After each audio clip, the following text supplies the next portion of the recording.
A single night shattered the rules of an empire forever. Within the gilded walls of the 16th century Topkapi Palace, a wedding celebration was ending, but a political revolution was just beginning. This is the story of Hurrem Sultan and Suleiman the Magnificent, and the mysterious events of their wedding night that historians still debate.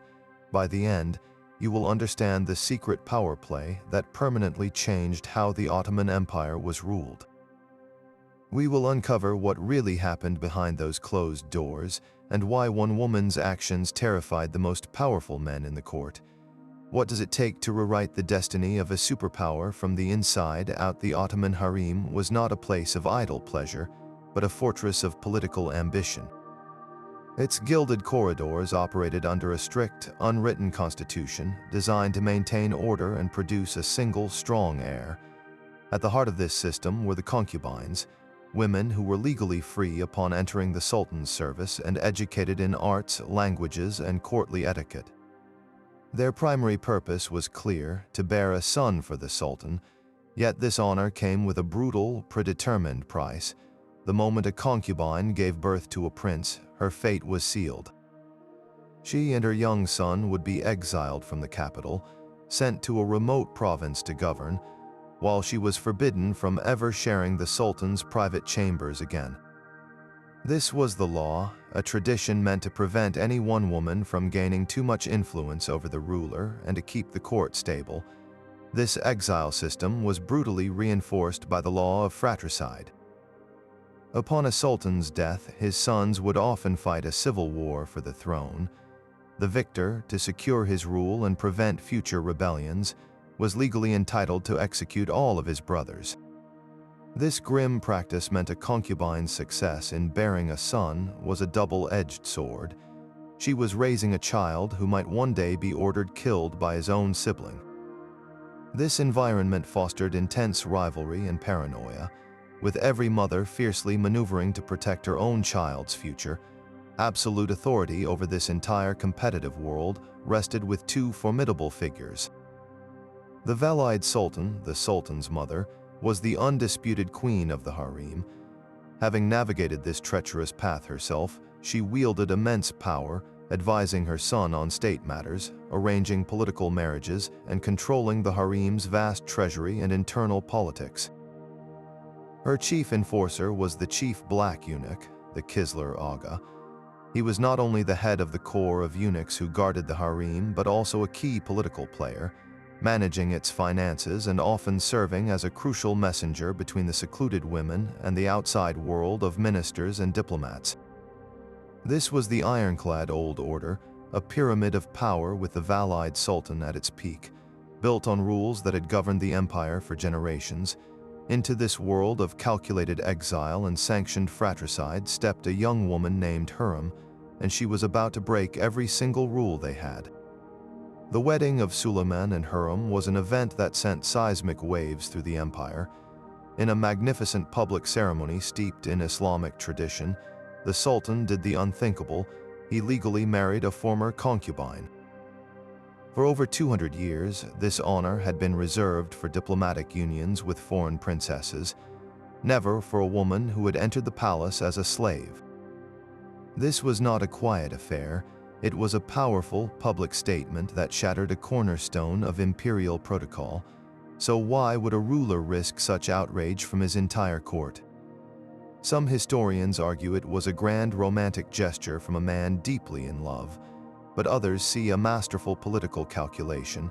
By elevating Hurrem to the status of a legal wife, Suleiman was carving out a new center of power, one that was personally loyal to him alone. This move directly challenged the old aristocracy, the powerful pashas and viziers whose influence often came from their alliances with princess mothers and their exiled sons. The Valide Sultan, Hafsa, the very pillar of the old system, watched this ceremony with a fury we can only imagine. For her, this was not a celebration, it was a coup.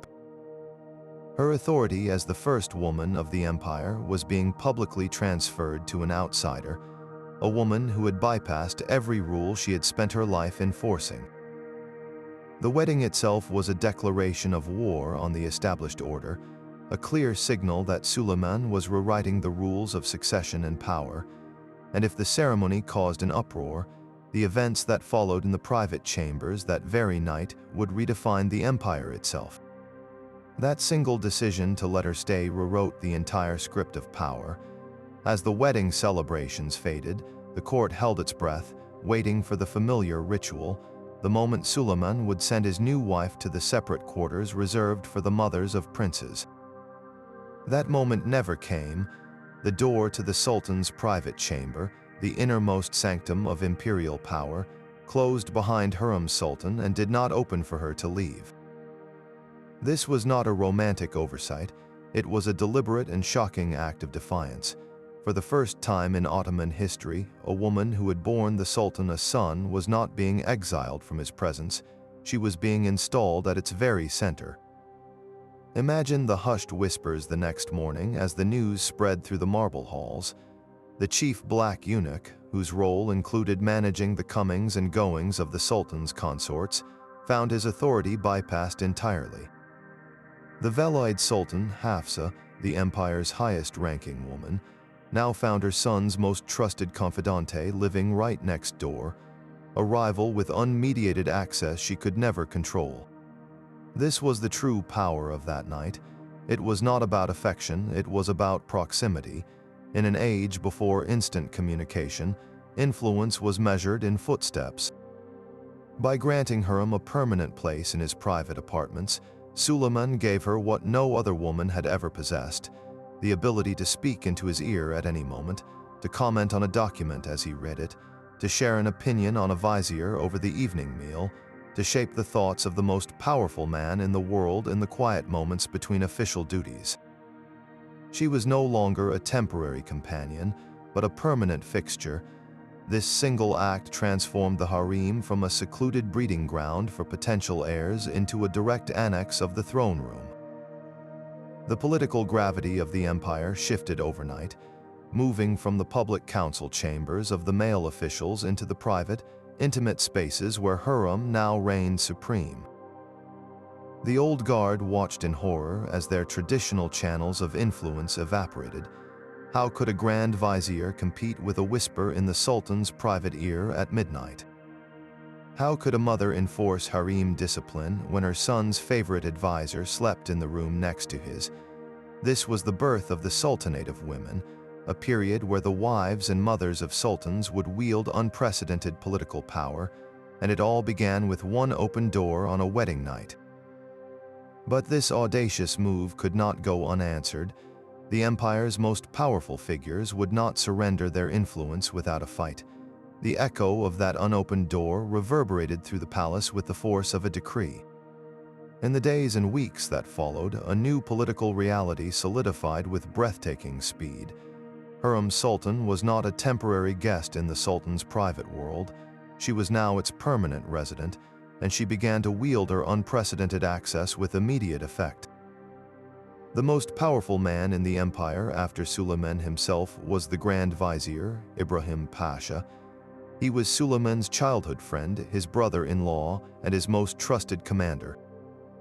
But Ibrahim represented the old guard, a system where male advisors held a monopoly on the Sultan's ear. With Hurrem now a constant presence, that monopoly was broken. She became Suleiman's most intimate counselor, and Ibrahim's influence began to wane. The Sultan, once guided primarily by his vizier's counsel, now had a second, powerful voice in his private chambers, one that often questioned the established order.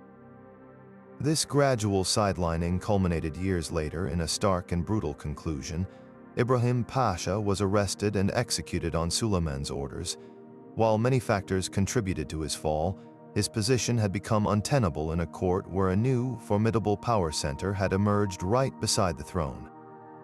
Hurrem did not merely consolidate power for herself, she strategically built a network of allies to secure her family's future. She saw to it that her own daughter, Hurrem Sultan, was married to Rustam Pasha, a brilliant and ambitious statesman who would later become Grand Vizier himself. This was a masterstroke, creating a powerful political bloc directly loyal to her. Her influence soon extended far beyond the palace walls and even beyond the borders of the empire. From the very chambers she now shared with Suleiman, Hurrem engaged in high-stakes foreign diplomacy. She famously began a correspondence with King Sigismund II of Poland, exchanging gifts and letters that discussed matters of state and peace. This was an astonishing act for a woman of the harem, a direct intervention in international affairs that bypassed the entire diplomatic corps. For the old guard of pashas and eunuchs, this was their worst nightmare made real. The Sultanate of women was not a future possibility, it was the present reality. A political revolution was being orchestrated from the Sultan's own bedroom, and the rules of power had been permanently rewritten overnight.